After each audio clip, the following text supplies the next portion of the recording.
असम में एएफएसपीए अधिनियम को उन क्षेत्रों में बरकरार रखा गया है जो किस सीमा से सटे हैं। सही आंसर है नागालैंड।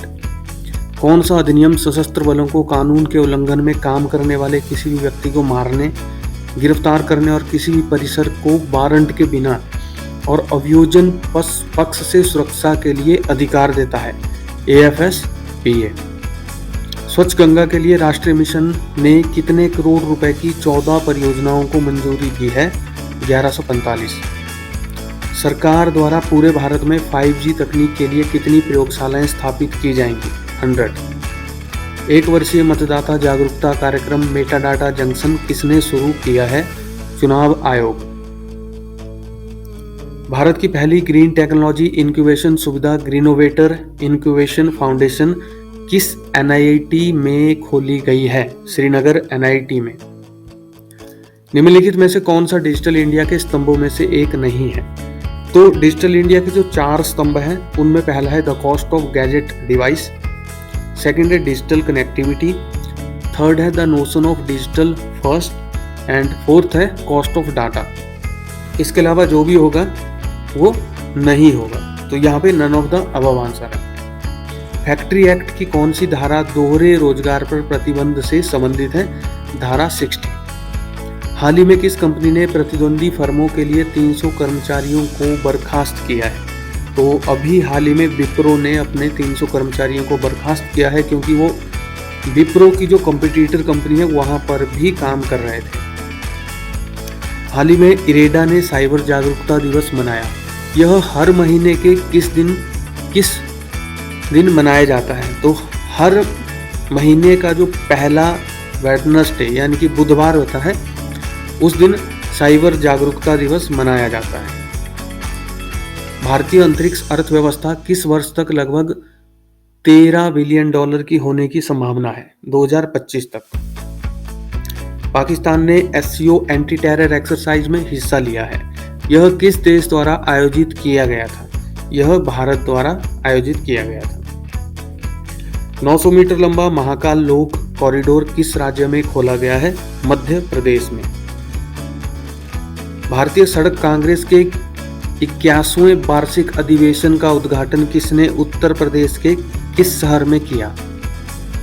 तो ये लखनऊ में किया गया। बेटी बचाओ बेटी पढ़ाओ अभियान प्रधानमंत्री नरेंद्र मोदी द्वारा किस वर्ष शुरू किया गया था? ये 2015 में शुरू हुआ था। हाल ही में नितिन गडकरी ने भारत के पहले flexi fuel strong hybrid electric vehicle का अनावरण किया है। इसे किस कंपनी द्वारा विकसित किया जा रहा है? तो इसे टोयोटा के द्वारा विकसित किया जा रहा है एंड जो व्हीकल है उसका नाम है Toyota Corolla Altis flexi fuel car.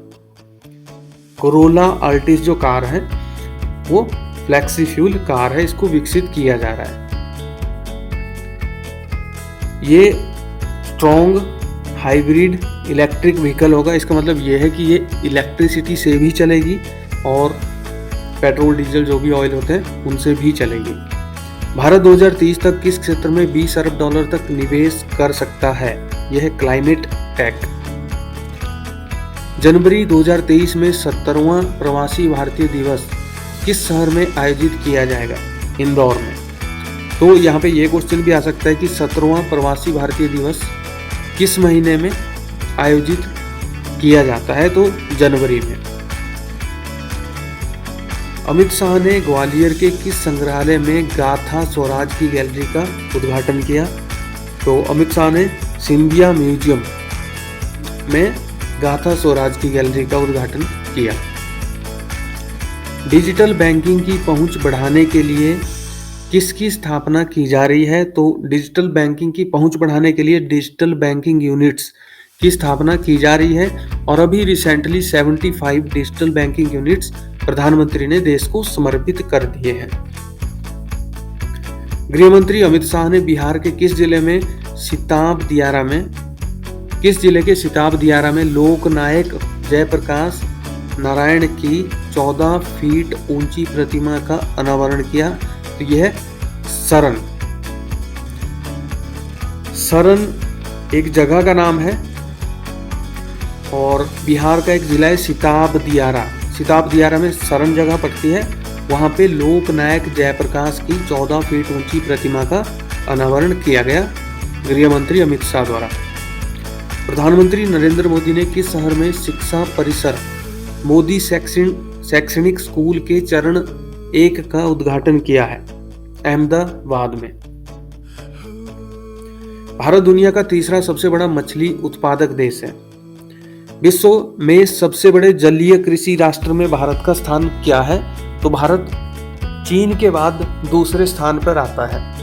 और यहाँ पे ये क्वेश्चन भी बनता है कि भारत दुनिया का तीसरा सबसे बड़ा मछली उत्पादक देश है, तो कौन सा मछली उत्पादन के मामले में भारत कौन से स्थान पर है? केवड़िया में पीएम मोदी द्वारा मिशन जीवन मूवमेंट आंदोलन की शुरुआत की गई। मिशन लाइफ मूवमेंट डैश के संरक्षण से संबंधित है। मिशन लाइफ मूवमेंट एनवायरनमेंट के संरक्षण से संबंधित है। 2021 में हीट वेव के कारण भारत को कितने प्रतिशत सकल घरेलू उत्पाद का नुकसान हुआ है? भारत को हीट वेव के कारण 2021 में 5.4% सकल घरेलू उत्पाद का नुकसान हुआ है। काउंटर टेररिज्म के लिए यूनाइटेड नेशन ट्रस्ट फंड में भारत का योगदान क्या है? भारत का योगदान है $5 लाख।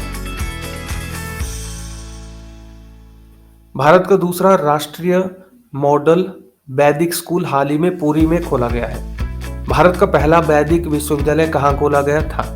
तो पहला भारत का वैदिक विश्वविद्यालय जहां पर वेदों की शिक्षा दी जाएगी वो उज्जैन में खोला गया था और अभी रिसेंटली पुरी में शुरू किया गया है।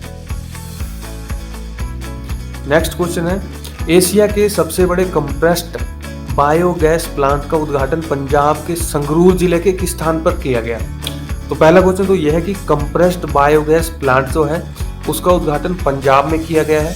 पंजाब के संगरूर जिले में किया गया है। और संगरूर जिले के कौन से स्थान पर किया गया? अगर ये क्वेश्चन आता है तो लहरगागा। भारत की पहली प्रवास निगरानी प्रणाली यानी माइग्रेशन मॉनिटरिंग सिस्टम का उद्घाटन किस शहर में किया गया? ये किया गया है मुंबई में। विश्व रिकॉर्ड बनाने के लिए दीपोत्सव पर अयोध्या में कितने दिए जलाए गए? 15 लाख से ज्यादा। किस अनुच्छेद में कहा गया है कि राज्य नागरिकों के लिए समान नागरिक संहिता को सुरक्षित करने का प्रयास करेगा? तो अभी जो बहस चल रही है वो है कि यूनिफॉर्म सिविल कोड, तो उसके लिए संविधान में भी कहा गया है और संविधान के अनुच्छेद 44 में इसका वर्णन है। भारत मछली उत्पादन के मामले में दुनिया में कौन से स्थान पर आता है? भारत तीसरे स्थान पर आता है। इस वीडियो में इतना है।